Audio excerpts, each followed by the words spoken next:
All right. Good evening, everyone, and thanks for being here on time. We appreciate you joining us tonight for the September meeting of the Nevada County Coalition of Firewise Communities. My name is Scott Beasley, Chair of the Coalition, and we have another full agenda for you tonight. Before we share exactly what that is, wanted to highlight here one of the great projects going on in our community. For those of you watching the recorded version or just tuned in, this is Jeff Peach, who is a member of our steering committee. These are a couple of tanks installed on his property, assisted by, with design from fire and their assistants making sure that it is, usable and to both code and the specs that they use to make it practical if they're fighting fires up there at his place on top of Banner. We also now have word, many of you have heard about the project going on in the Greenhorn Firewise community. Those tanks are also installed. So those pictures came in like just a few minutes ago, so we might share those at another meeting.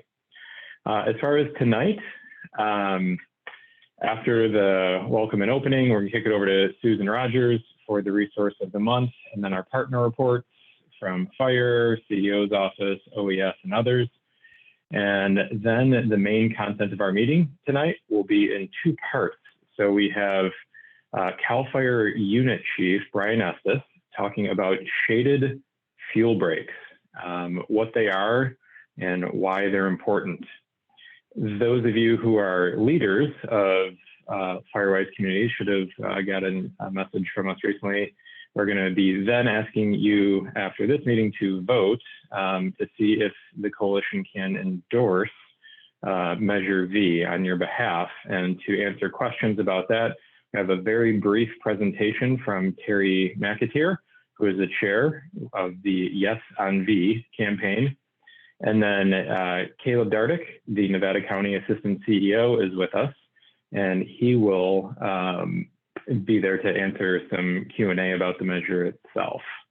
After that, we're going to cut most of you loose, but those of you who are leaders of Firewise communities can stick around, and we have information on renewals. Just got word that Shane Vargas is actually on his way to a fire and won't be with us tonight, but hopefully Pat Leach will be able to fill in that part. And that second half of the meeting, below the dotted line, is going to be led by Vice Chair of the Coalition, Nick Johnson. So thanks in advance to Nick for helping facilitate that portion, as I have to step out to a different nonprofit meeting. So with that, Susan, resource of the month, what do you got for us? Okay, I'm going to share my screen here. As usual, we have more than one new thing on the website. Under the rules and enforcement page of the website, if you go all the way to the bottom. And if you were here last month, we got two presentations on AB 38, which had different interpretations of AB 38, which has to do with selling your house. So here are some links to what CAL FIRE guys said about it in their forms and whatnot. The Nevada County Association of Realtors and the California Association don't believe that homes here are required to get an inspection. You can watch the presentation from both of those speakers from last night's meeting by clicking here. And the Realtors PowerPoint is here. And the coalition doesn't take a position on this issue, and we can't answer your questions on AB 38 compliance. Please ask your real estate agent if this applies to you or to anybody you know who might be selling their house in the near future, and ask you about this. On our advocacy and action page, which is here, we have information and links to Measure V and a new link to the Measure V website, where you can add your name to the list of everybody who endorses it, or an organization, anything like that. You can request a sign to put on your road. You can donate to the campaign. The website went live just a couple of weeks ago, or pardon me, just 2 days ago. So there's a link to that there, and that is new. And then the last thing is kind of fun. On our other fire preparedness agencies and resources thing, which is you can get here from our little drop down on the website. Emergency services in request, you may remember that they created sort of a folding map packet of all the evacuation zones in Nevada County. And some people requested a wall size map of that. So they made one, and it's relatively new. It is on their evacuation maps page, which I just linked to. It looks like this. I bought one myself, and you can get a 36 by 48 inch wide black and white print of that for $3.50 plus tax from the Real Graphic Source Grass Valley Blueprint on Maltman near the Brunswick Taco Bell.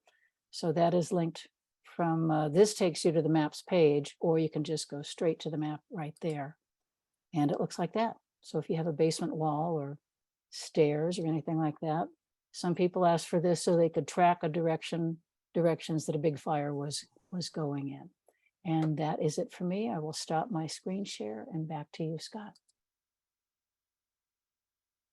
Thanks, Susan. I especially appreciate giving directions relative to Taco Bell. I think that got us all a lot closer than saying Maltman Drive.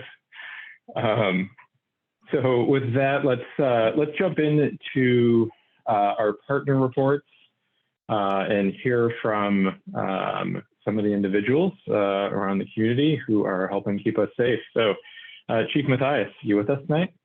I am with you tonight. And for the tech savvy people in the room, Chief Estes is trying to get on. I don't know if we need to send him a special invite or how we get him on, but if we can get, somebody can work to get him on while I'm talking, that'd be great. He is trying to get on.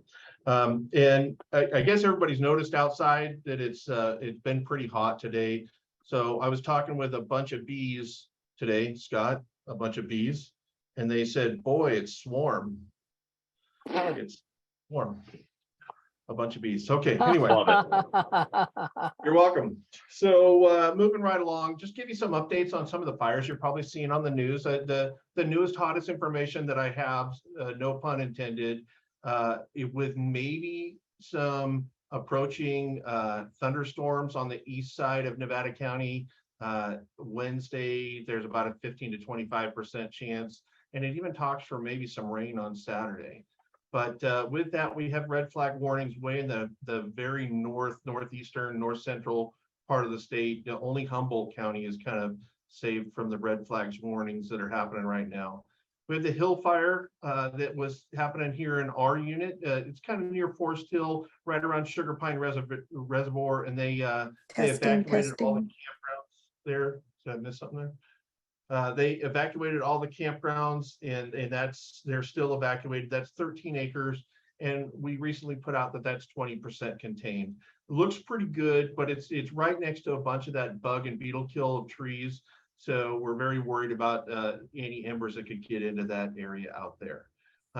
Next up is a fire kind of way to the north of us. We have a bunch of fires burning, and I'll get to the updates on those. But what we sent out of our unit so far is 2 engine strike teams, 2 hand crew strike teams, which is 4 hand crews altogether. An engine strike team is 5 engines and a leader, and a crew strike team is 2 hand crews of 12 to 15 people and a leader as well. And we sent out a dozer strike team, which is 2 of our dozers.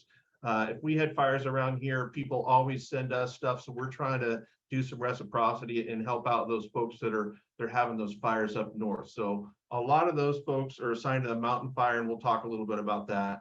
We have backfilled with some reserve equipment and some hired equipment, like 2 private dozers. So we actually have 4 dozers in the unit right now. Normally we only have 3, unless we have high fire danger, which we have right now. So we hired an extra one. All of our aircraft is on base and available, and they've been flying fires that you kind of heard around McCourtney today. That fire's pretty much out. It was a very large house and a large barn. They're still out there mopping that up, but that threw a bunch of embers and had a couple of spot fires off of that. But that's all contained, and just a huge loss for that home and that garage that's right next to it. We had a pretty big tragedy in Cal Fire. It was an off-duty pilot who normally flies one of our, for our air tankers and command platforms. He died in an off-duty accident over the weekend, and he flies out of Columbia. So that base is shut down while we deal with our folks there and give them the support that they need so they can re-energize and get back to work. But it's a huge loss for us, just one of our spectacular pilots. So the fires that we're having around Northern California, the big one that seems in Northern California that's causing the most attention right now, that's the most active, is the mountain fire. Latest report on that is 11,690 acres, about 20% contained. It's kind of west of the town of Gazelle, which is, kind of weed area, the same place the other fire is. They're having some red flag warnings in the area today, and we've turned the command of that over to our Incident Command Team 5. Our Deputy Chief, Jim Hudson, who lives here locally and is our Deputy Chief here in the unit, is one of the ICs on that. He's up there helping them out with that right now.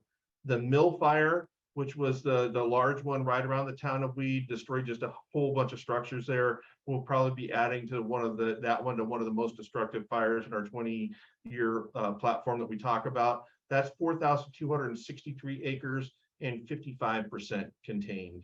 And like I said, around the community of Weed. Down near Big Bear is a Radford fire. It was at last report 450 acres and 0% contained, but it's significantly larger than that. We just haven't got an update. And then we have another one down at Riverside County called the Fairview Fire. Last report on that was 2,700 acres, 5% contained. It's in the county of Riverside, and they filled out an FMAG, submitted that, which means that there's probably a lot of potential structure loss in that fire as well. So as far as us, we're holding steady right now. Very hot. It's taxing a lot of our resources, but so far we've been able to capture everything locally. So that's it. Thanks for your time, and thanks everybody for my job. I really do appreciate it. And if you have any questions, I'll be on the whole meeting. Back to you, Scott. Cool, thanks, Chief. And thank you for my house. I'm directly downwind of that McCourtney fire you guys snubbed out today and made quick work of. So thanks for what you guys are doing out there. Consolidated. Do we have Patrick Mason with us? I didn't see Patrick. All right, pressing on. Paul Cummings, I know you guys got stood up today, but did you were you able to demob and make the call?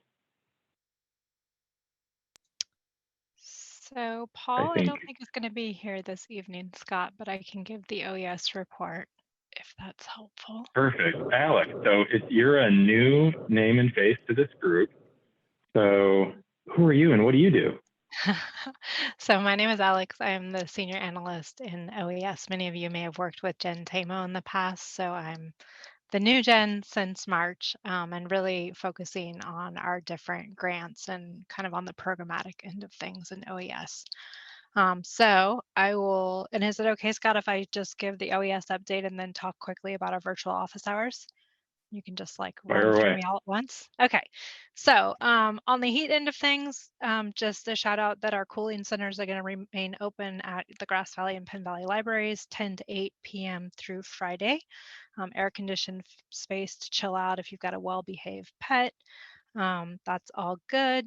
For folks with kids, OES will be out at the Nevada County Superintendent of Schools Informational Safety Meeting September 12th and 13th. The 12th is 6 to 8 at Bear River. The 13th is 6 to 8 at NU, and we'll be there. Fire Safe Council is still looking for more applicants for the phase 2 of the Access Functional Needs Defensible Space Clearing Program. That's in partnership with Nevada County. I will drop the link in the chat in a moment. Quick report out on our micro grants. We were really excited that we got 76 applications for our micro grants program. These were from 35 different Firewise communities, and we made 26 awards. And I know some of you have reached out regarding how to write a more strategic proposal in the future, and just know that we are kind of intaking those requests and figuring out how to best meet with folks one-on-one to discuss those different projects. OES does have several different grant awards and grant proposals that are in the works. So if you're interested in hearing more about kind of what we are getting teed up, tune in to the September 27th Board of Supervisors meeting, because we'll have a bunch of different things at that particular meeting.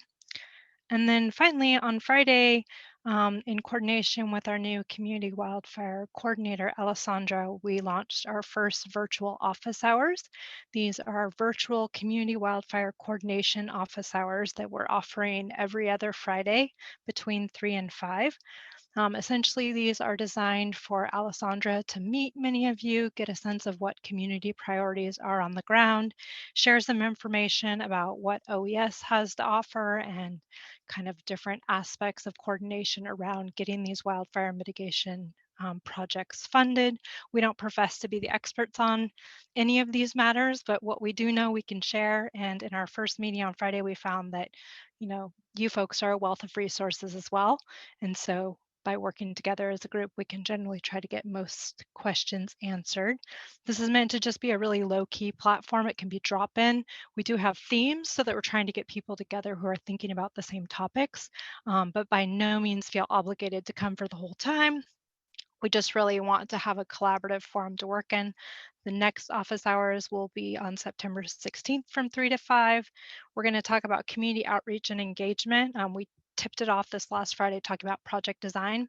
And some of the things that came up are that kind of engagement piece that goes around designing a project. So we'll touch on letters of support, rights of entry forms, land tenure agreements, kind of all those bits and pieces that go into grant proposals. And then 9:30, we'll talk about project descriptions, including commonly used plans and tools that you can use to convey your project need or that it's a priority.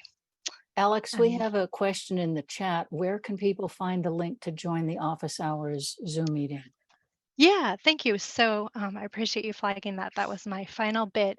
Basically, we're compiling a list of people who will send out the link to and all the information about the office hours. So I'm dropping Alessandra's email and my email into the chat. And if you're interested in being added to that list, please do reach out to us and we'll put you on the list. And then in the future, we're going to be building out a web page that pertains to the office hours and then ultimately the county's CWPP rewrite. So we're hoping to get resources up there and we will be recording the office hours. So if folks miss out and want to kind of hear what was addressed and questions that were answered, you'll be able to do that. That is a great resource. Thanks, Alex. Last question. How do we pronounce your last name? Scott's going to tease me about this. My last name is Keeble Toll. It's like Keebler Elves, and I married a Toll House cookie. So now I have this weird hyphenated cookie name. Fantastic. Was that an arranged marriage? I had personal, but I have to ask. Like, are you like? Long story. It could work? have practically been arranged because we grew up down the street from each other, but met each other in college by randomly getting a job at a fishing resort. Fascinating. Oh, Good story. Man. A double cookie name. That's fantastic. I'm Beasley, married to Sexton. We didn't want to change our names, but thought about doing that new age thing of putting them together. But I dare you to find a combination of Beasley and Sexton that doesn't make you blush. So I'm still Beasley. She's still Sexton. All right. Moving on to important things. But thanks so much, Alex, for being here and pinch hitting for Paul. Pat, if I could ask you to leave your update for the second half of the meeting, if we got you on later with good internet, I do want to rush through and get to Chief Estes.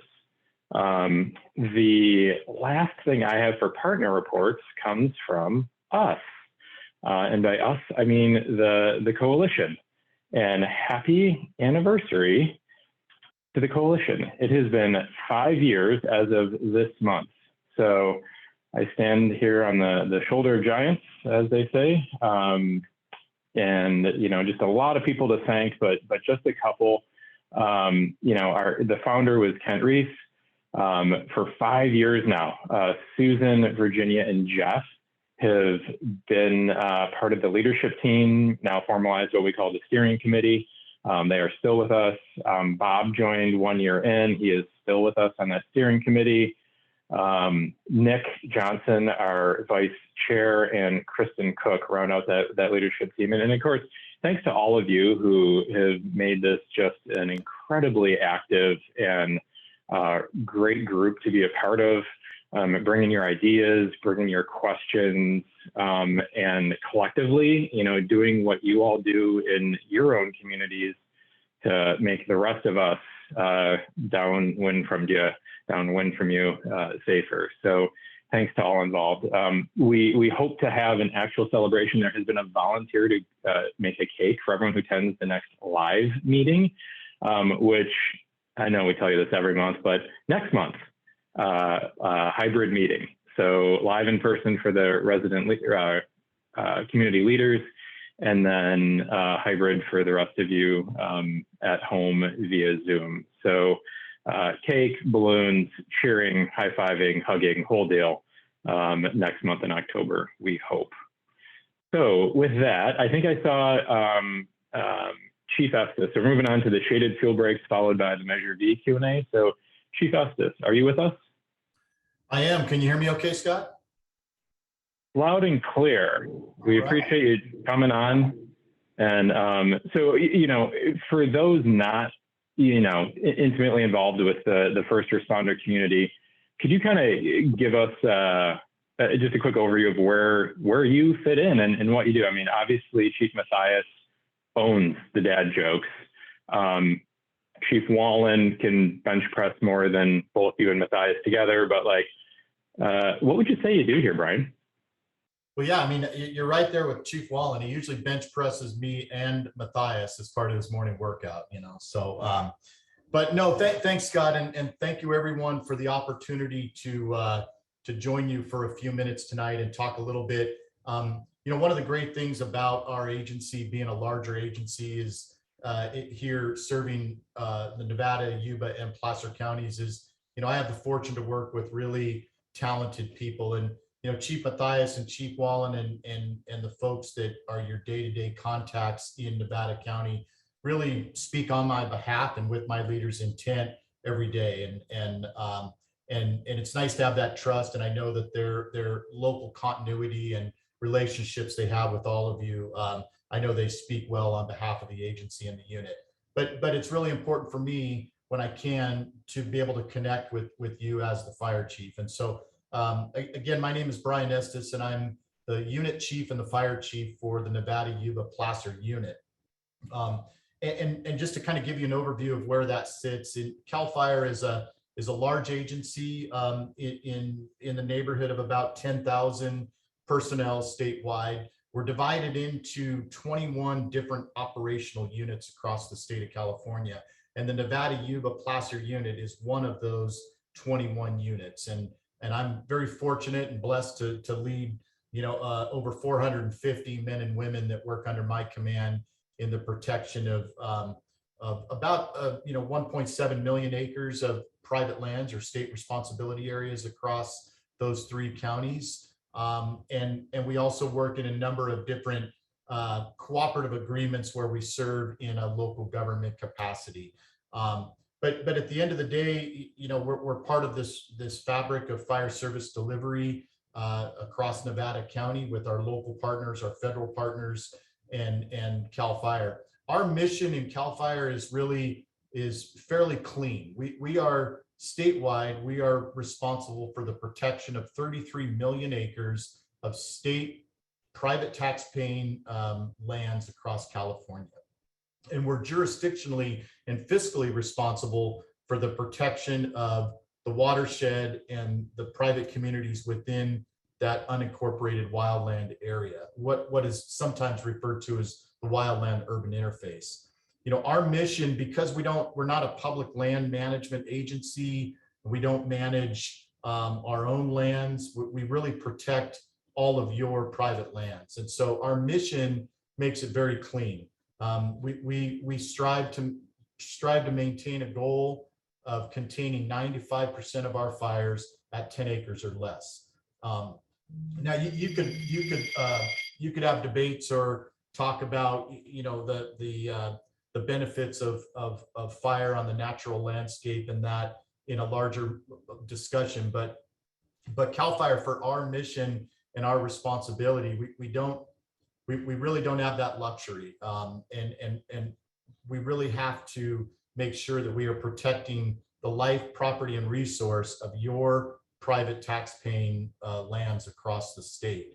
And we do that through a multitude of manners. We do it through a pre-fire or prevention type of mentality, which I'm going to talk a little bit here in a second about. And then we do it through our suppression efforts, through aggressive initial attack, and as Chief Matthias said, through management and command of larger incidents. In Nevada Yuba Placer unit and in Nevada County specifically, we've been very successful at maintaining, that 95% of fires at 10 acres or less. Annually, we run about a 97 to 98% success rate on the containment of those fires. And frankly, most of you and most of the public never hear about the majority of wildland fires that we respond to and suppress. As an example, over the Labor Day weekend, since Friday through yesterday, Monday, we responded to 14 vegetation fires. Most of you probably never heard about any of them because they were contained at very small initial attack levels, but that means we're doing our job. But then when we do have larger fires, we work really, really collaboratively with our local and federal partners to ensure that that protection of life and property is always paramount. But wildland fires are certainly a percentage of what we do. On the average across our unit, we have anywhere from about 360 to 400 wildland fires across those 3 counties. Nevada County tends to have a little higher than average of ignitions and occurrences, but we've been very successful in mitigating things to that initial attack level. We average somewhere in our unit of about 5,000 acres burned per year. And over the last 5 years, we've been pretty consistent with that. Last year, we were punctuated in both acreage and our damage and loss of private property by primarily the river fire, which burned in Nevada and Placer counties. But outside of that, we've been very successful in most of our fires. This year, has been interesting in some of our weather patterns that we've seen. If we step back to April, most of us were sitting here talking about kind of a mild spring. We saw periodic events of precipitation, some cooler temperatures, even into June, which we've gotten a little bit used to the last 5 to 7 years of this drought cycle and extremely dry springs and extremely dry and extended falls and early winters. But what we're seeing this year, I would say, is a little bit more of a typical year in regards to our weather patterns, where things moderate up through June. They get really, as we get into what we call our peak fire season, into July and August, things really start to pick up. And then September, October, and even into early November can be our most treacherous times of the year in the foothills, because our fuels are stressed out to a point where they're bone dry. We've had a period of maybe 150 to 200 days of no rain, and we get those fall winds that will periodically settle into the early fall. So we remain vigilant. We are at peak staffing. All our staffing is 100% full. As Chief Matthias said, we do have some resources out of county right now supporting our regional partners. But one thing CAL FIRE is really, really good at is moving resources around to backfill so that we always can maintain that initial attack strength for new fires. And Chief, if we could use that November kind of wind comment maybe as a pivot point here, because we do got 32 minutes on the clock for you and the entire Measure V conversation. Could you talk to how, what shaded fuel breaks are and how they might assist in some of these scenarios which you're discussing? Yeah, so that's really a great segue into kind of that prevention or pre-fire part that we were talking about earlier. And most prominently here in Nevada County, in 2019, we were funded for 2 of the governor's priority projects across the state of California. One is in the North Fork of the American River in Placer, and the other one, of course, is the Ponderosa West Defense Zone for Grass Valley, Nevada cities to the west of both those communities. We've started funding that in 2019 in partnership with the Nevada Safe Fire Council, Nevada County Fire Safe Council, and we have continued to fund that through grant programs into the Fire Safe Council to ensure that we are enhancing that fuel break and looking at maintenance cycles to continue those efforts. Fuel breaks are kind of a unique thing, and they're more challenging than people may think to get good work done on them. And the reason for that is because at the end of the day, a fuel break in general, we have to remove fuel from the natural vegetative state. And when we're working around people's private properties and in communities, we're impacting those people's private lands. And people have moved into places like Nevada County for a reason. They love the beauty of the vegetation and the trees and the views, et cetera. So there has to be a happy medium. And the shaded fuel break really gives you that happy medium where we try to retain some of the larger fuels and the native vegetation while reducing the ladder fuels and the ground fuels, with the overall goal of getting the fire onto the ground instead of running through what we call the ladder fuels or the crowns, meaning the tops of the trees. If we can get it back down onto the ground and reduce the intensity of the fire, our ground and aerial forces have a lot better chance of stopping the fire. And the Grass Valley Defense Zone has been an amazing example of where that's worked really well in and around private properties and communities where we haven't necessarily detracted from or destroyed the natural vegetation or view. We just really cleaned up the environment and made it much more fire safe. And most recently, I would say we've seen some actual success from these projects. I would say most specifically, a couple weeks ago in the Oak Fire in Weimar and Placer County, we saw a fire that had a tremendous potential to become a major incident and threaten 2 or 3 foothill communities along the Interstate 80 corridor. The fire spotted out in front of itself, and 2 of the main spots landed directly inside the shaded fuel break work that had been done a year earlier.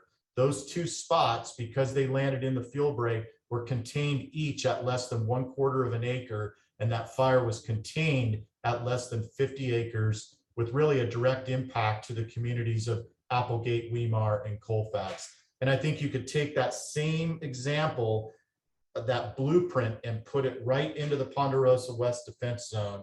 And I think we will potentially see the same positive effects if we continue that maintenance.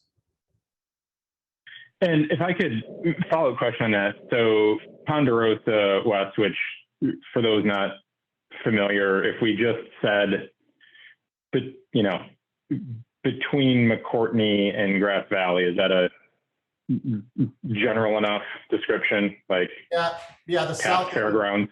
Yeah, the south end of it is Ponderosa and McCourtney down by the landfill, and the north end is up toward Nevada City. Yeah. Okay.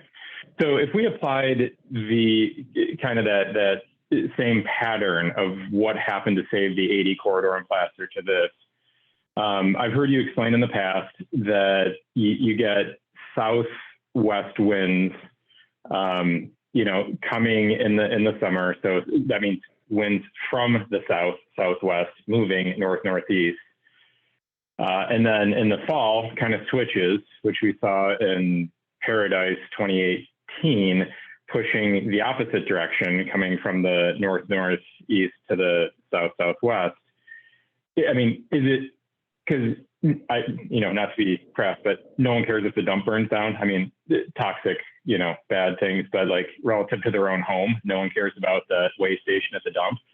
But is it fair to say that Ponderosa project, like in the summertime, is quite literally protecting Grass Valley proper downtown, and that in the winter or the fall, that it's protecting me and those of us that live kind of out there, Penn Valley, McCourtney, and beyond?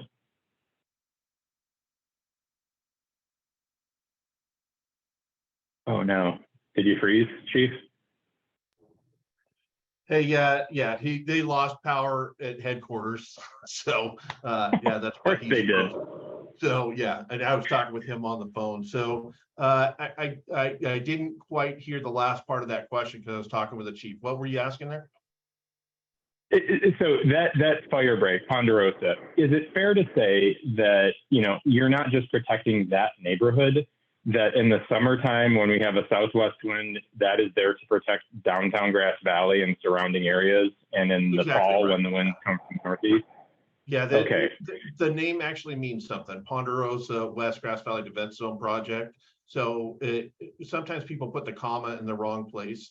It's the Ponderosa, comma, West Grass Valley Defense Zone project. So the whole name is Defend Grass Valley, and we're using the historical Ponderosa Way, and that's supposed to stop range fires down in the grasslands like Penn Valley and below from getting into our timber, which is where you start to see in Grass Valley, Nevada City. So as you described earlier in the conversation before the power went out, that the normal trade winds that we experience most of the time, the delta breeze that you hear about, which is the most consistent breeze we see in the summertime, although it's a little more humid and cool, it's still a breeze, and wind drives fires more than anything else.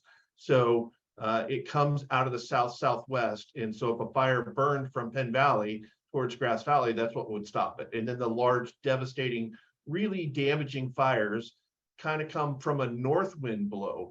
And what we didn't talk about yet is the South Nevada County fuel break, which is coming up. And that is basically designed to stop a fire from burning basically from the Bear River Canyon towards the community Lake of the Pines and Alta Sierra and that area in there from a north wind blow.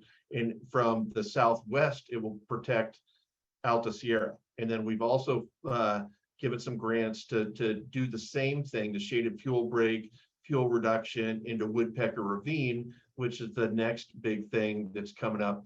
That project is still under design, but that's the same thing. It'll keep fire from hitting the community of Alta Sierra during some of those dangerous wind blows. So yeah, it's not for just the community where the action's taking place. We're forecasting where we can actually make a good stand. It gives us a chance to reduce fuels in an area and gets our equipment in there to safely be able to make a stand against a progressing fire front and stop that fire before it gets into some of our more populated communities. Long-winded answer, but that's pretty much it. No, that's fantastic, because I know, as we transition to the Measure V conversation, there's a lot of us sitting back saying, I see that there's 8 shaded fuel break projects, that could be implemented over the years ahead, but none of them are in my backyard. So what I'm hearing is that they don't need to be in my backyard to defend me against the big one. These are all strategically placed to, stop the fires from becoming the mega fires that can devastate, miles long stretches of the community. Is that fair to say? Yeah, that's very fair to say. And every year we reevaluate our unit fire plan, and we break it down even further to each battalion chief has their battalion ignition plan. And what that does is it allows us to prioritize, where we can actually get a fuel break done. And we're prioritizing fuel breaks by, or fuel reduction areas, shaded fuel breaks and fuel reduction areas by what we can actually get done. What's shovel ready that we can throw money at right now and get it going. But that doesn't mean we aren't long range planning. So yes, it's not in everybody's backyard, but it is a tactical decision for us to prioritize the ones that we can get done. And believe me, it would be great if we could do everybody's backyard. It's just not practical. So we're working on it. Sure. We hope to get to your backyard, but that's pretty much it. Sounds good.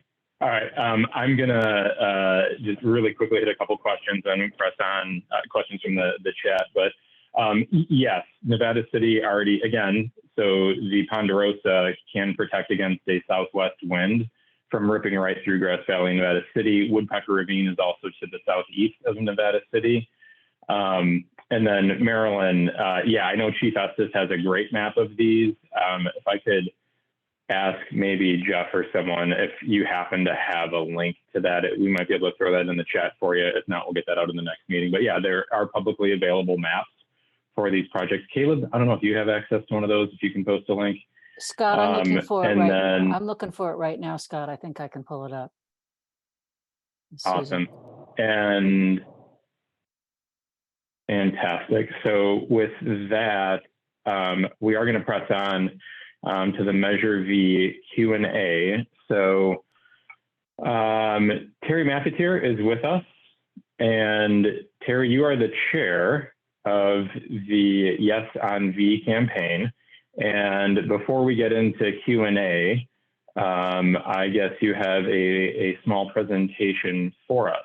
Before I totally turn it over to you, do just want to kind of set this up and just thank everyone in advance for a educated, constructive dialogue. I'm hoping that it is like the County Board of Supervisors meeting that was now, I forget if that was 2 or 4 weeks ago.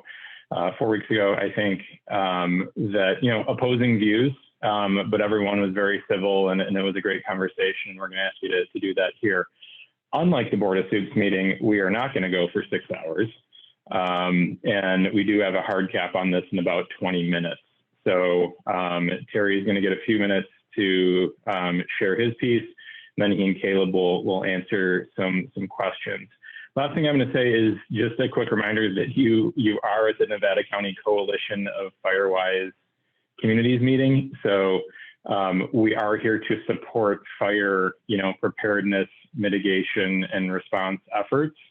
This is not the State of Jefferson monthly meeting. This is not the Re-elect Megan Dolly campaign. So you do know where your biases are by attending this meeting, and that is we are listening to those of you who represent your communities and want to do more to support their preparedness and mitigation efforts. And this measure is one of the ways to do just that. So Terry, floor is yours. Thank you very much. I'm Terry McAteer, and I don't have any fire credentials behind me. I do have some campaign credentials behind me. I was your county superintendent of schools for 14 years and ran 4 elections and ran the Build Sierra College bond election. I've run a couple bond elections for the high school district, and the county asked me way back when for the first library tax issue, which I ran the campaign for. So that Allison and Caleb and the Board of Supervisors turned to me again and said, Terry, would you be willing to head up this campaign? So at this point, we have about 30 people who serve on the committee to help this. It's a very short window we have on the campaign, and obviously we'd appreciate your support. I think you happen to be the people that are most knowledgeable and most affected by this $12 million. So this as you probably heard, raises a ½ cent sales tax for the next 10 years and raises about $12 million annually. I think one of the keys of this whole measure is not only will it be done to be able to enhance prevention efforts, but it will be done to be able to enhance grant activities. That's a key component to be able to get federal and state grants, is you have to be at the table, and you have to be at the table with a checkbook. And so Nevada County, by passing this, will be able to be at that table with their federal and state partners to be able to have Office of Emergency Services apply for these grants and be able to put up 20% or 30% or whatever it's needed to be able to obtain these fire fuel break grants, et cetera.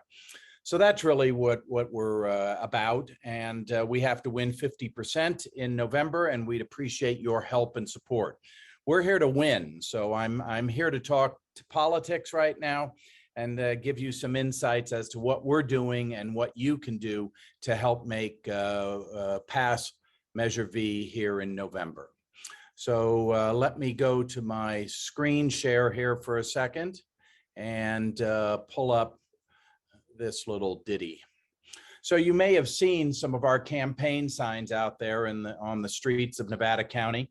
And if you would like a campaign sign, you can go to the local Circle office. They've been a very good partner to us at 313 Railroad there, right next to the Chevron gas station in Nevada City, and pick up a sign or two, or be the coordinator for your Firewise community to be able to get signs out there. We've got plenty of them, and we want to be able to get them in your hands so that your neighbors and your friends can see that you're a supporter of Measure V. So that's the first thing that you can do. The other thing is that you will also find cards there, cardstock cards, which profess the advantages to Measure Measure V. So if you don't know it, you want to have a party, you want to have a speaking engagement for your Firewise community, etc. We've got those cards there also at the Circle office for you. So it's information and ability to profess yes on V. If you'd like to submit a donation, you can obviously go to our website, but we pay PayPal a percentage. So if you want to avoid that percentage, you can just send it to the Yes on V campaign at that address, 1140 Slate Creek Road in Grass Valley. Make the checks payable to Yes on V.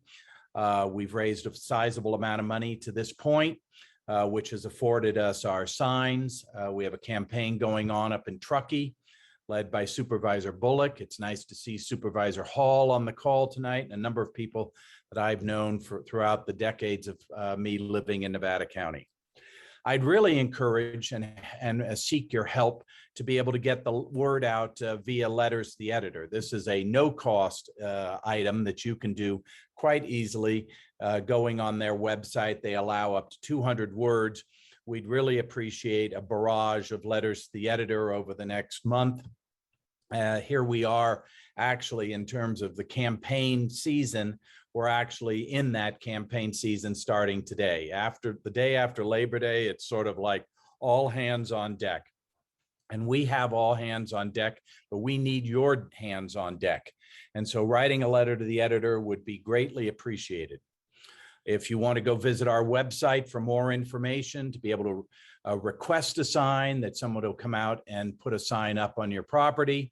If you can't get over to the Circle office, you can go to yesonvnc.com, and there's a way for you to not only request a sign, to be able to provide a donation, and or if you'd like to endorse it, or you endorse it, or your Firewise community to endorse it, that you would put endorsements into that website.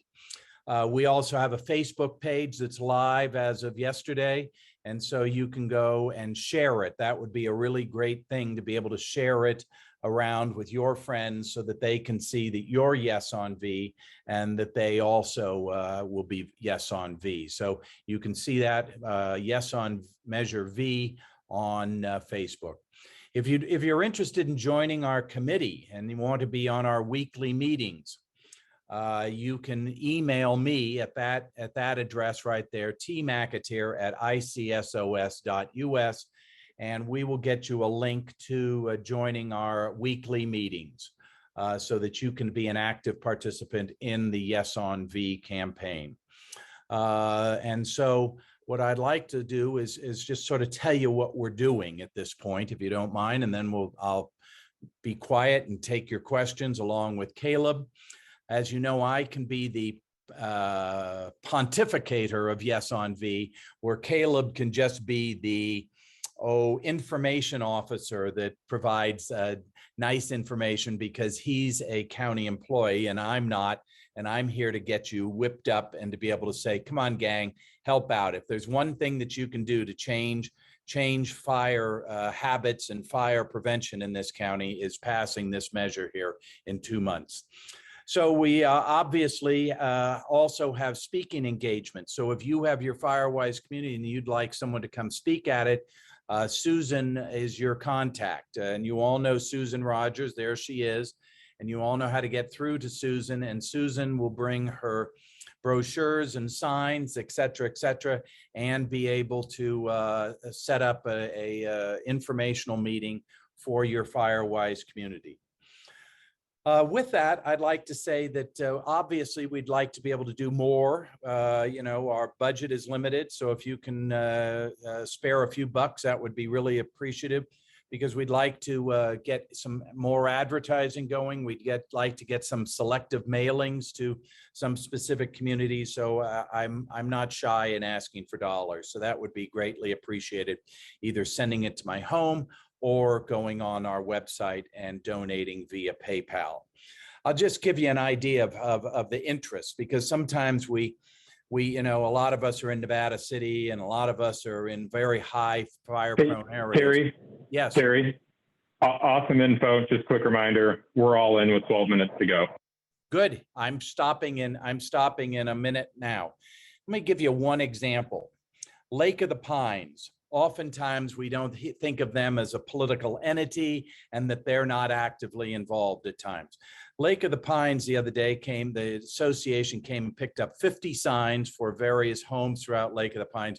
And their board of directors is walking door to door to all 2,000 homes in Lake of the Pines, passing out brochures, urging yes on V. So anything that's a model community of someone that really stepped up to the plate. We're appreciative for LOP, and you can do the same, and we'd really encourage you to.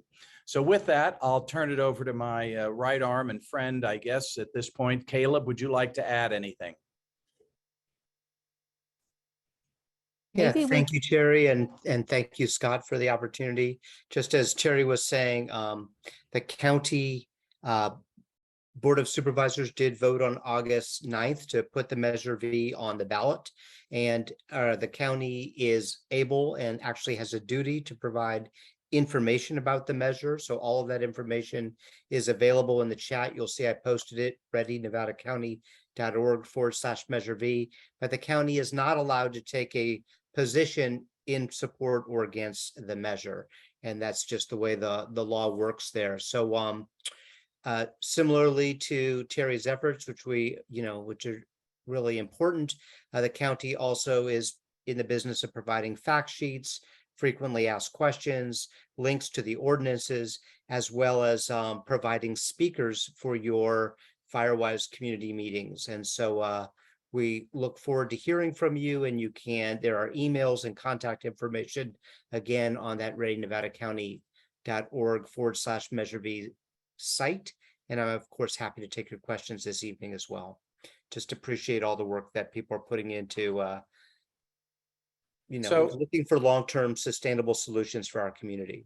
So let me answer, if you don't mind, knowing we're short on time here, is Kayla just asked. So we're gonna go first to live questions. So if you could unmute your line and tell us what neighborhood you're with.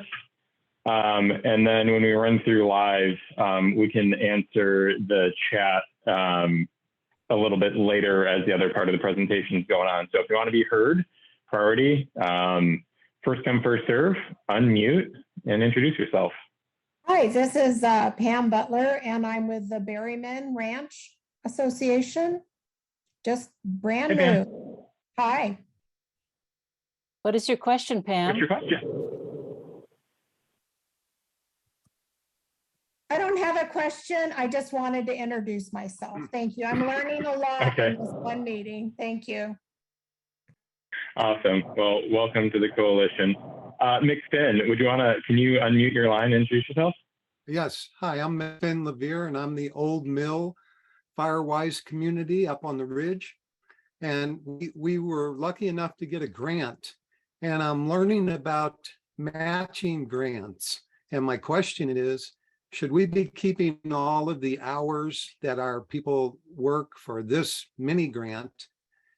Can it be put towards another grant as a matching if we keep our hours? I'm going to table that one for now. We got Terry and Caleb right here for a couple minutes.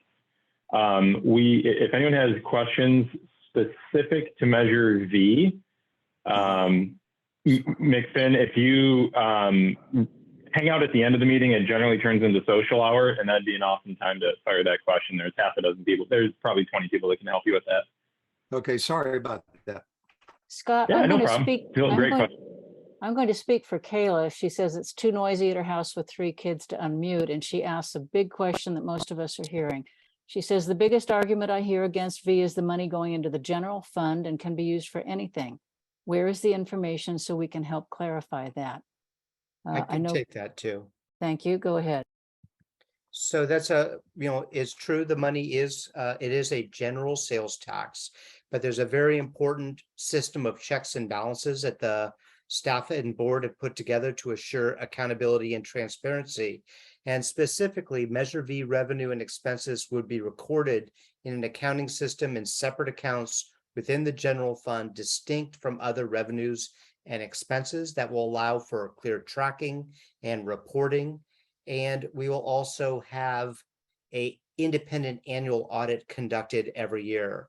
But I think the most important part is that we're going to put up a technical advisory committee of professional experts in law enforcement, fire, other related parts of emergency services who will develop an annual spending plan that with the Office of Emergency Services that will be brought through the public board budget approval process every year. And then the board will appoint a citizens oversight committee, which will review all of the revenue, all of the expenditures to make sure it conforms with the text of the measure, what we want to do, the independent audits and results, and publicize if things aren't on course. And then, of course, any contract for more than $50,000 that's using Measure V funds will be publicly noticed and come through the Board of Supervisors for approval. And then finally, every opportunity to contract, every awarded contract, every audit, every piece of information related to Measure V funding will be published on a dedicated web page. So we're really committed to assuring accountability and transparency. And we believe we have a very good model for doing this and a track record over the past couple of years with the public monies that came through the state and federal government for COVID relief. And we're committed to doing the same for this. And honestly, the greatest place for assuring accountability is you. This Measure V is responsive to what we have heard for years now from all of you in the Firewise communities. And we know that you will be engaged in making sure that every dollar is spent protecting our community and reducing the wildfire threat. Thanks, Caleb. Anything to add on that, Terry? Yeah. No, I think the fact of the matter is, if you think that the board is just going to squirrel the dollars into some other means, it's just not going to happen, because you've got so many other people watching, and most of them being the 96 people sitting here today are going to be watching to make sure that all of those dollars go towards what we said we were intending them to go towards. Yeah, I want to thank Susan for putting the link in the chat to the frequently asked questions. And then again, to Ms. Eva Lamb Rubin's question, will some of the funds be going to homeless?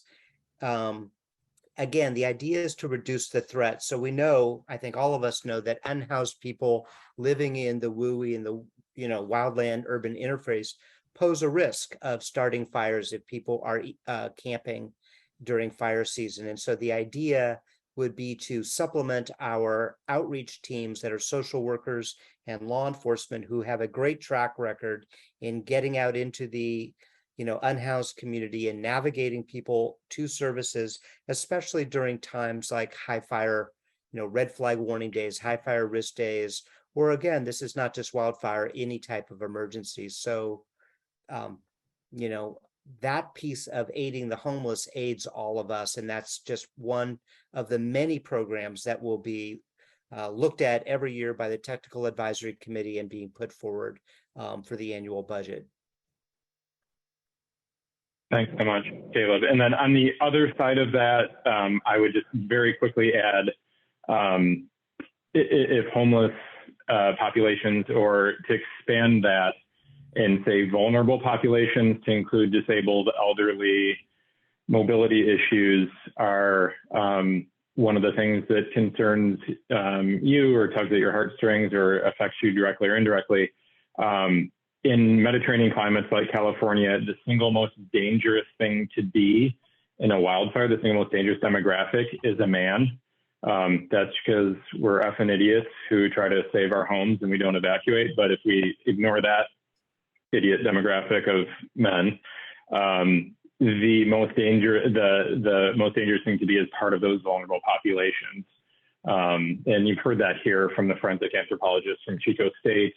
And there's going to be a book coming out this fall that'll address that extensively. So just wanted to add that as well. I'm going to kick you over to another question from Chris. Will any county employees be hired with this money? Caleb? Yeah, happy to take that as well. Thank you, Chris. This is $12 million in new programs for the most part. And so where we need to, where a new program will require staff, yes, we do plan to hire staff. This won't supplant any current staff. This is would be added. So we're anticipating, again, depending on the mix of projects and programs and wanting to have the capacity to get the work done. The worst thing would be to have this money approved by the voters and then not have the capacity to do the work. So we think that we probably need about, I would say, between 8 and 10% of the funds for employees to do the work. But this is not for top senior administrators or people like myself or anyone who's already working for the county. This is bringing in new capacity to get work done at the scale that we know, the pace and scale that we know needs to be accomplished. Thanks so much, Caleb. Denise, I think your question in the chat is what are the top 2 things people in opposition to the Measure V are saying? It depends on who you talk to, but from what we're receiving from feedback with the coalition, as well as just me being on social media, one was already addressed, and that is the general fund issue, which again, lots of checks and balances at different levels to make sure that that's not becomes a problem. And then the second thing is generally just people against tax in general. They're against this tax.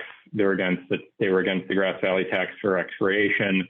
They're already against the next tax, and they don't even know what it is yet. So that's probably the biggest objection to this. We got time for one 60-second question. Going once. Twice. I'll make one more comment here. I think the other concern is the idea between a general tax and a special tax. You hear that comment constantly. Also, the idea that a special tax, we'd have to get 2/3 of the vote. But what the problem is, it pigeonholes you into how you're going to spend the money. So as an example, as I said in my editorial in the paper, if part of Alta Sierra burns down, don't we as Nevada County want to shift some resources to be able to say, let's provide food for these displaced people, let's provide some shelter for these displaced people?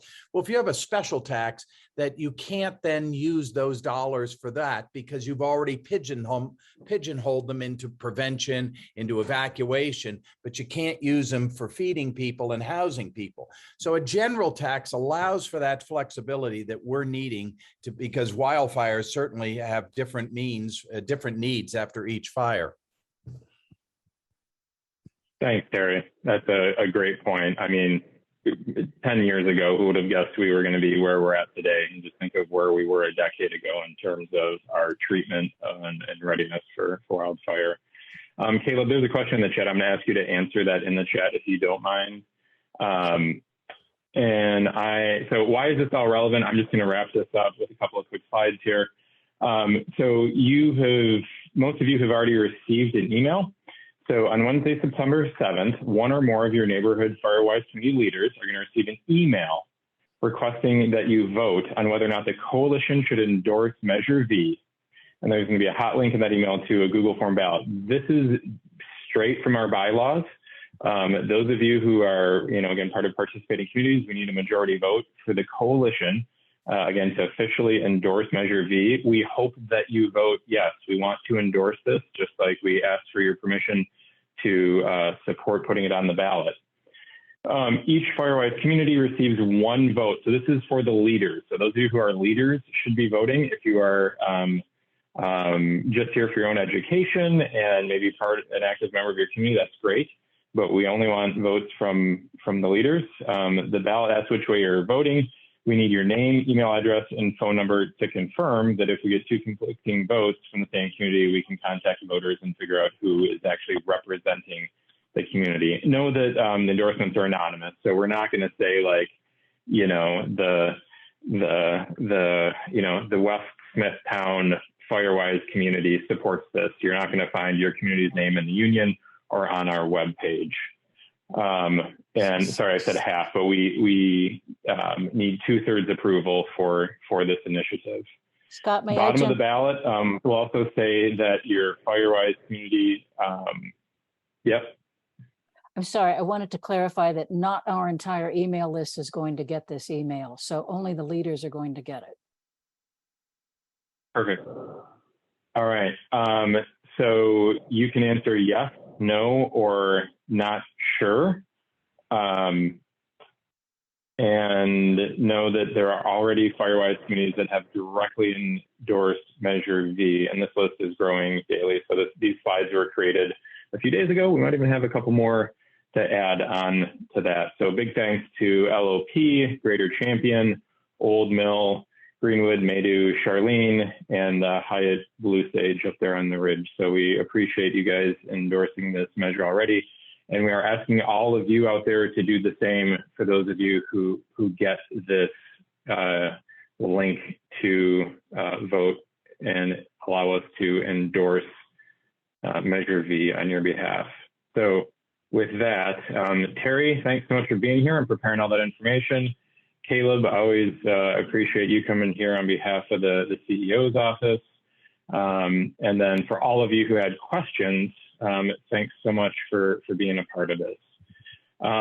We are transitioning. The next part of our meeting is going to be for the Firewise community leaders, and the recertification process might not be as relevant for all. And with that, actually, Pat, are you with us? Yes, Scott, I'm here. I'm ready. So awesome. So I'm gonna I need to again step out. Nick Johnson, the vice chair of the coalition, I know joined our meeting. So I'm gonna hand the reins off to Nick and let him take it from here. And I will see the rest of you all in a month. So thanks so much for being here tonight. Nick?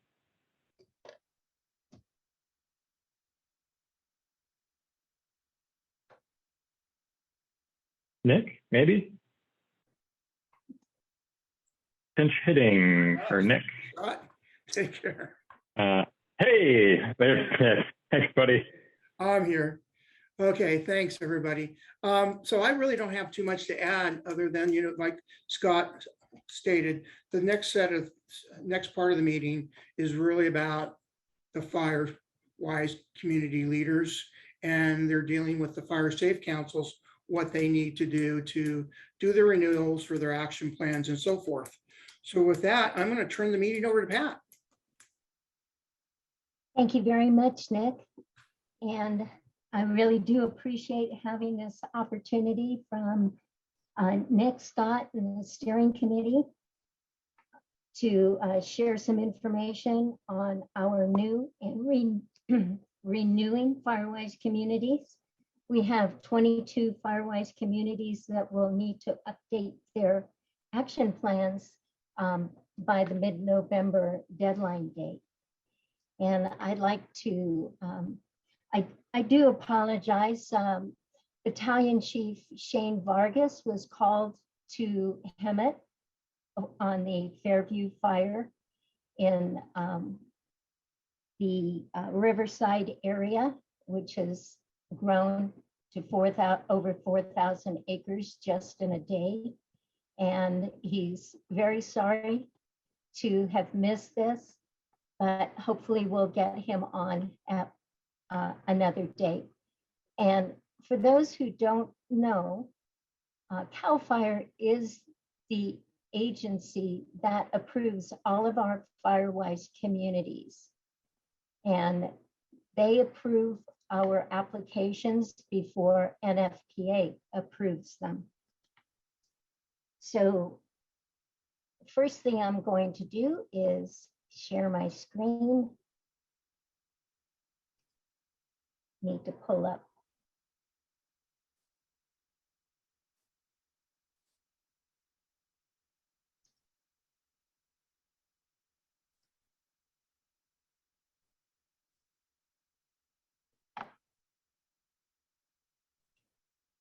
I have never figured this out.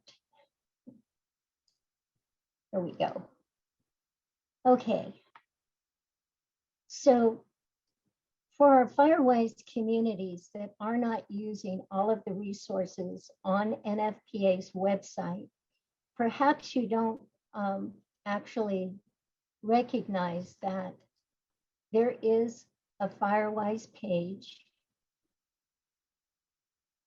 And here you can log into your personal portal here, but there's on the left-hand side, there's all kinds of information that you can use.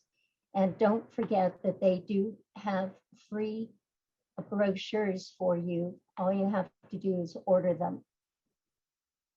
And during the spring preparedness day, they have a lot of tips and things for you to purchase at that time too.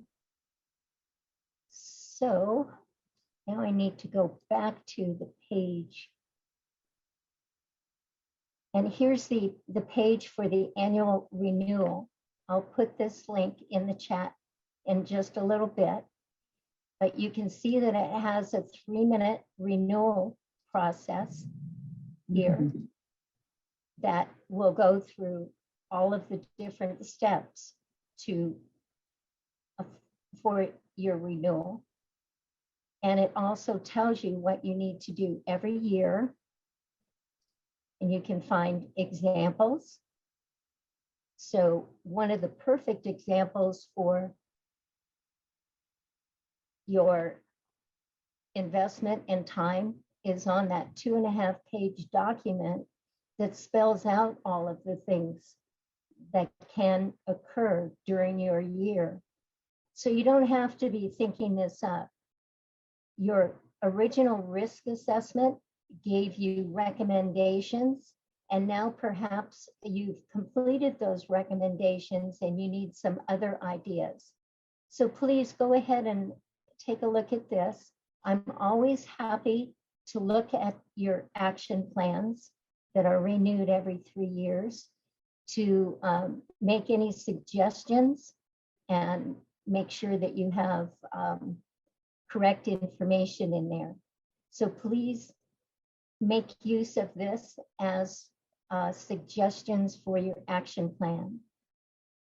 And then we also have the volunteer guidelines. I hope all of you are familiar with this page and you share it widely with your community. One of the things that I've noticed, a lot of people don't mention the fact that their community has broad support for green waste bins.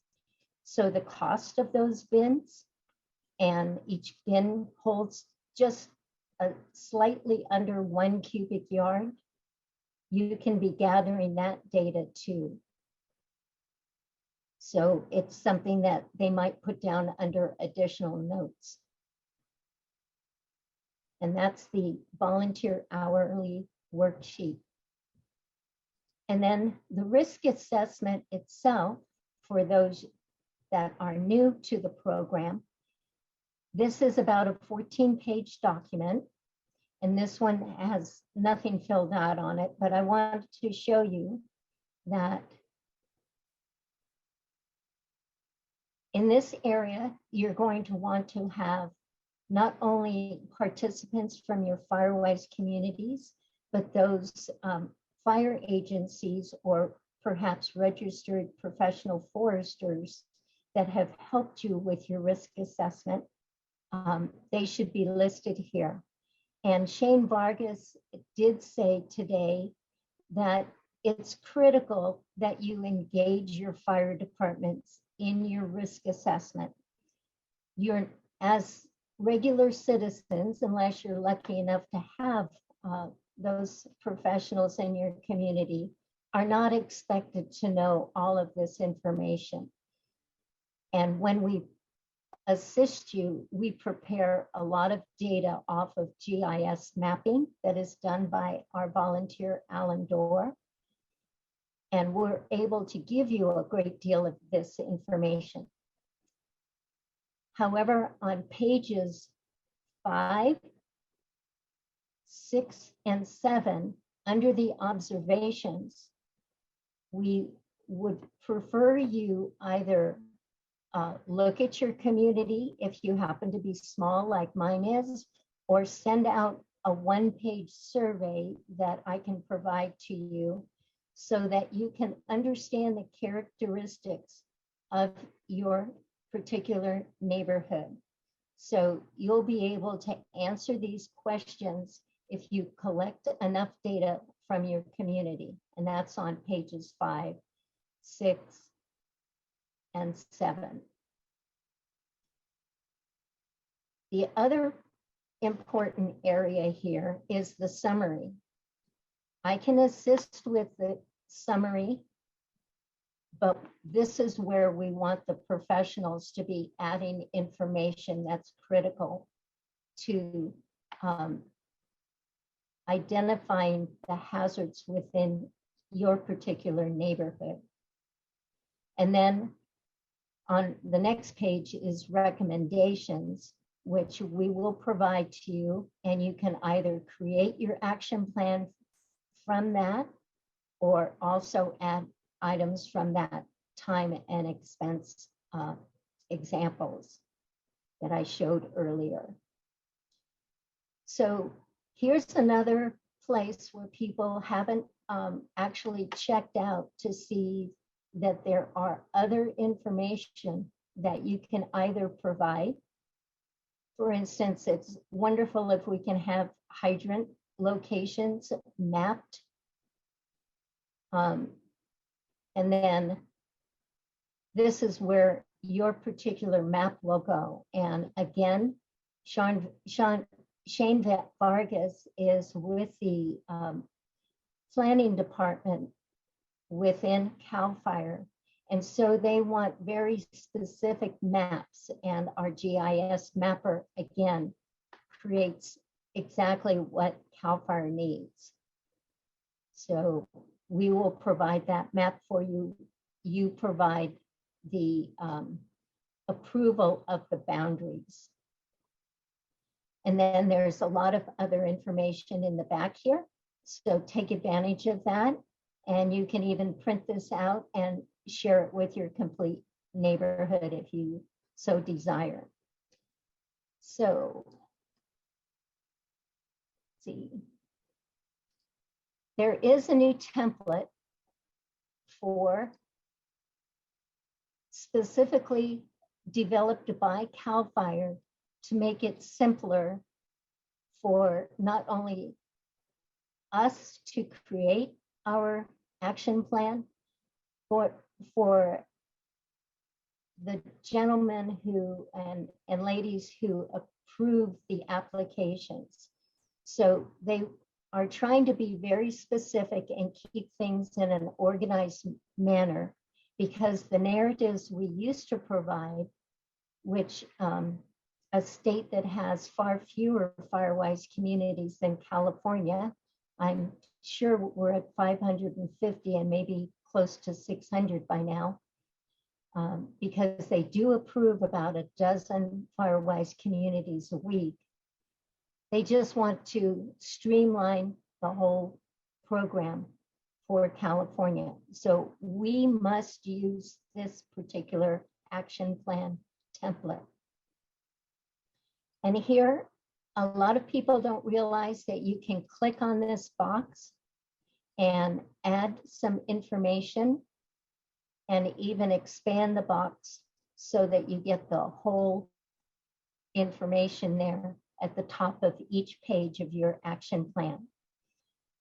In this paragraph, they ask you to enter a brief description of your community. They don't want to see any other data points that are already in the risk assessment. They simply want you to identify your community in a short, concise narrative. So please remember to follow their requests when you're filling this out. And again, this is a blank document, but year one will be the following year. So we're in year 2022. You would start with 2023 if this is the year you are renewing your action plan. And you do not have to use all of these numbers. They have set up the template, and because not all of us have PCs, sometimes this gets a little crazy in here. So do be patient with it. If you have trouble, I might be able to help you. They have consecutive numbers all the way through all four topics: education and outreach, home hardening, fuel reduction, and evacuation and planning. But you can have any number that you want. in each one of these sections. And then, of course, you have the next 2 years, and you can see the title has remained on the page, and you can continue through 2024 and then 2025. And it does also add a month and date, a year when this was created. So, do we have any questions from our audience?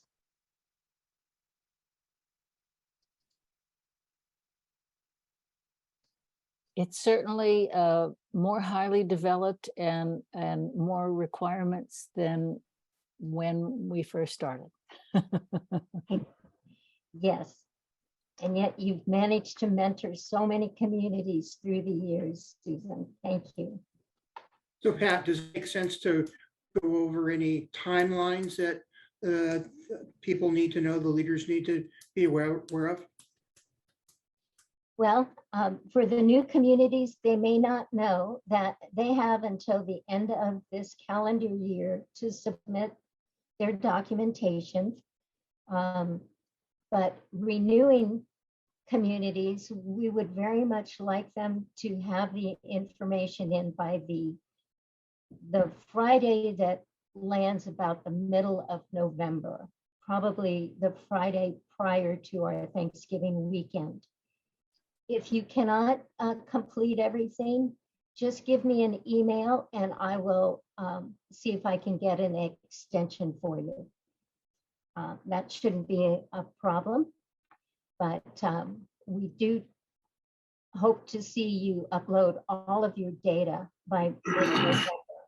However, collecting the information from your community, perhaps that you should be having them send it in sometime in October. I would imagine then that if people are going to have problems with the timelines, the sooner they let you know, the better, rather than waiting for the last minute and inundating you.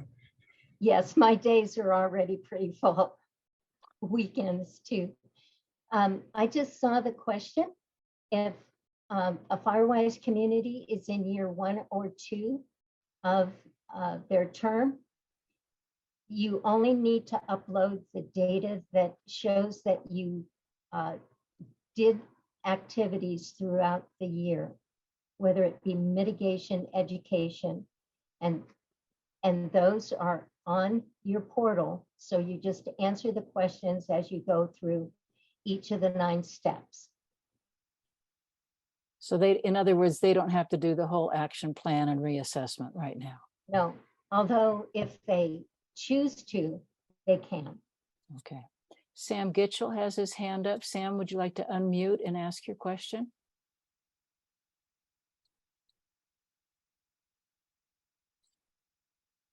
Don't forget to unmute, Sam. We can't hear you. We are not able to unmute. There he goes. How's that? Okay. Go ahead. Hi, Pat and everybody. I think Greater Champion is one of a group that, as I understand it, we need to renew in 2023 and we need to recertify in 2024. And so my question is do we need to do the community wildfire risk assessment this year with Renewal, or does that wait until 2024 when we recertify? Yes, so on your dashboard, it will tell you the year that you need to update the information. You want to provide it to NFPA in the year prior to the year, excuse me, you want to provide it in the year that is on your dashboard. And if people don't know where the dashboard is. Okay. Yeah, that's, yeah, that'd be great to show it to everybody. Yes. Susan, am I still? Yes, that's sharing. I'm still sharing. Is that at firewiseusa.com or yes, firewise.org. You can see it up there in the address line, firewise.org. Yes, and each person will have their own, let's see, we'll take, I think a lady from Berryman Ranch is here, so she's new. They haven't submitted their application yet. So I know that when I click on the Berryman Ranch, the dashboard comes up. And this is what the dashboard looks like. And Pat, I think it's worth pointing out that individually, we won't see that entire list of Firewise communities that you did. You get to see it because you're affiliated with Fire Safe Council and NFPA. We will just see, we will sign into our own portal and see our own dashboard. Correct. And there's some Firewise communities that have more than one on it because, for instance, Aspoa has split, as has Lake Wildwood. So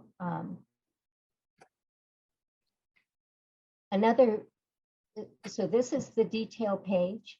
Applications, you can go back and look through all of your applications under this part of the dashboard, and contacts are listed here. So hopefully Pamela's still on. And Pat, I have another question if you can hear me. Yes. You mentioned, you suggested or said we really need to engage with our local fire department in preparing that. Can you flesh that out a little? What parts of the risk assessment would they be involved with? Well, I personally like them to review the entire risk assessment. And if you haven't had conversations prior to the risk assessment being done, they should still be taking a look at it and perhaps making comments that we have missed certain critical information about your particular neighborhood. And right now, Casa Loma is working on their application. And you might know that Woodpecker Ravine runs through the east side of their Firewise community. And that's considered a high hazard, a severely high hazard area. So we want to make sure that fire personnel, and it could even be CAL FIRE for Casa Loma, that they make sure that we have identified in very specific terms of what that hazard is. Thankfully, Nevada County has secured a grant for mitigation along Woodpecker Ravine. So we can also add that information in there as the planning department of CAL FIRE reviews the application. So we want to be as thorough as possible with the information. Neighbors have a great deal of information, knowledge of on the ground, and yet we might not know certain things that are happening around and about through other agencies. So you may even engage NID, for instance. A lot of our properties border on some of the NID campgrounds and such. So collaboration and building partnership with those agencies that are within your Firewise communities is a good thing. We're running out of time, so there's one more question here in chat, and then just maybe, Pat, if we can confirm that address you want questions to go to. So Paulette Snyder has, what do we need to submit in our years 1 and 2? Could you just recap that, refresh that? Nick, I think she already did that, but Okay. McFinn, why don't you go ahead with your question? I see a hand raised up there. Then we have Lisa and Vicky, and then we'll probably need to wrap up. Okay. I just want to tell everybody to check with their insurance companies, because mine just got back to me and told me that they gave me $809 off of my insurance policy for next year, because we're in a Firewise community. and they have an app that tells that. Which So company are you with, McFinn? What, California Fair Plan, because all of my insurance was canceled. okay, great. That's wonderful information. Thank you. Lisa, would you like to unmute and go ahead? Thank you. Hi, I'm Lisa Macrina with the Foxwood Slate Creek Firewise community. Pat, I just want to clarify with you that I'm understanding this properly. It was my understanding that a Firewise community would have their action plan renewal due in a specific year, and that the risk assessment would be updated in another year. They're not both due in the same year. Well, actually, Lisa, it depends on when you became a Firewise community. So that's why everybody should look at their portal to see what the date is per NFPA. Let's see, how many times would you have to multiply 3 for it to overlap with the 5-year risk assessment? Some people next year will have both documents due next year. Okay, thank you. Yeah, I am aware of my dates. I just wanted to make sure that nothing changed on that front. Thank you. Thank you, Lisa. Good to hear from you. Vicky, would you like to unmute and go ahead?